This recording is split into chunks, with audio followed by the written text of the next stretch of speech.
How good are you and your business at the most important communication skill? Sharon Hornelson here. Welcome to day 92 of our Supersize Your Business Annual Challenge. Supersize Your Business Annual Challenge. You think after 92 days, I could get it right. All right. What is the most important communication skill? In my experience, and I've had 50 plus years of experience in business and life, I've had 66 years experience with that.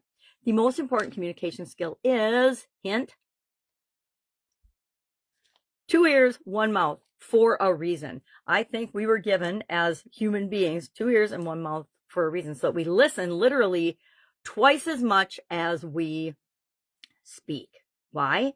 Because active listening, and we're going to talk about the things that make up active listening in a second, is the way that we make connections with people. And business is all about relationships, communication, connections, people understanding what it is we have to offer and how we can help them, and them understanding and deciding and asking clarifying questions. Is this actually for me? Because we all have questions running around in our head all the time, and we're looking for the answers to those questions.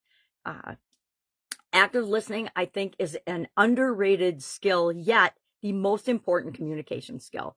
We need to be able to listen to understand, not just to respond to people. I know I'm guilty of this, especially if I'm busy or if I'm in a time crunch or if I'm late. Heaven forbid if I'm late, try to communicate something to me. It just like my ears shut off. I think that happens to a lot of us. So active listening, rate yourself on a scale of 1 to 10. I am a big believer in self-awareness and rating myself and our organization. How good of a listener, how active a listener is your company as a whole? Guess what? Speed of the pack is determined by the speed of the leader. So if you want to see relationships, connection, and things improve in your organization, start by modeling being an active, awesome, tremendous listener. Create the reputation of being the best listener in your organization. Why?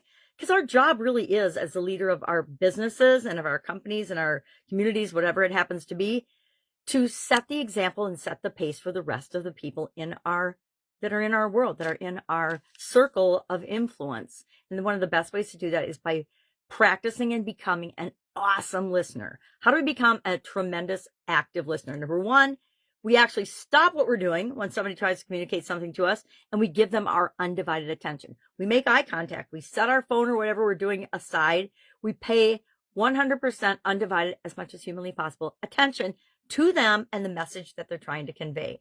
And this doesn't take any more time than not active listening, because we actually, instead of doing two things distracted, we're actually focusing on one thing at a time, and that will always give us better results. Now, this is a reforming multitasker that is telling you this, because it is so powerful.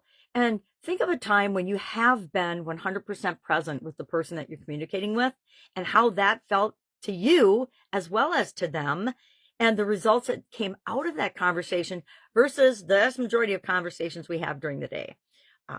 How active a listener are you? How present are you in the communications? Rate yourself on a scale of 1 to 10.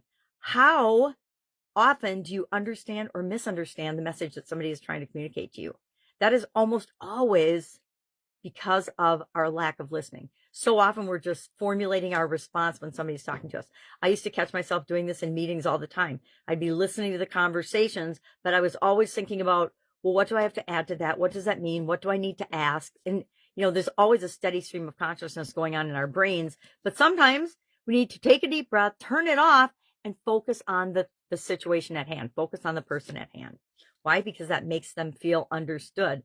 So pay attention, be present, be in the present moment, make eye contact, let them know with your body language and your whole being that you are focused on and listening to them and the message that they're trying to convey. Then summarize it back, ask clarifying questions. I can't tell you how many times I've had conversations where I thought somebody was asking for something and they were actually asking for the exact opposite. And so here I am formulating this response that I want to tell them, okay, this is how you should handle this situation, when they wanted to just tell me, this is what happened, this is what I did about it, just letting you know. Very different than somebody coming into your office and saying, I have this problem, and then trying to dump it on you and let you solve their problem for them. It's also one of the fastest ways to build independence in the people in your organization, because you are letting them learn to share and solve their own problems. I can't tell you how many conversations I've had with people where all they needed to do was get it out of their head and in front of them so that they could see the big picture more clearly. And they knew that they had the answer and knew what to do all along. They didn't need me to point it out to them, right? So today, what are we going to do for an action item? I was going to ask a bunch of clarifying questions, but I think that this is one of those topics there's so much information available on. If you know you need to be a better listener, just start practicing being a better listener. And that, again, be present, pay attention, make eye contact, repeat back what you think you've heard the person say. I can't tell you how many times I've repeated back to somebody what I thought I heard them say, and it was totally different than what they were actually trying to say and communicate. And then finally, summarize it back, summarize it. And then after all of that, I like to say, well, how can I help? Or do you need my help with anything on this? Or do you, what can I do to support you in this decision or direction or whatever? Because they will tell you exactly what they need from you if you just ask, right?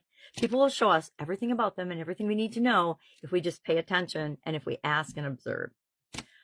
So what I'm going to do today, I want you to think about who is the absolute positive best listener you know, and why are they the best listener, and how do they make you feel? We've all been on teams or in groups where somebody just stands out as, oh my God, and everybody loves that person. Why? Because they feel heard, they feel seen, they feel listened to, and that's what we all want. Honestly, if we boil everything down to what we want as human beings, we just want to make a difference. We just want to make the world a better place. We just want to be seen and heard and acknowledged for being ourselves. All right, I could go down that rabbit hole, but I'm not going to. If I can help you with this in any way, shape, or form, hit me up and ask. If you'd like to see us do an active listening workshop or something, I would be delighted to do that and find somebody that is an expert communicator to actually lead that for us, because I don't even pretend to be an expert communicator. I know that active listening is a skill I will have to continue to practice my entire life. Why? To take care of the 25 years that I sucked at it.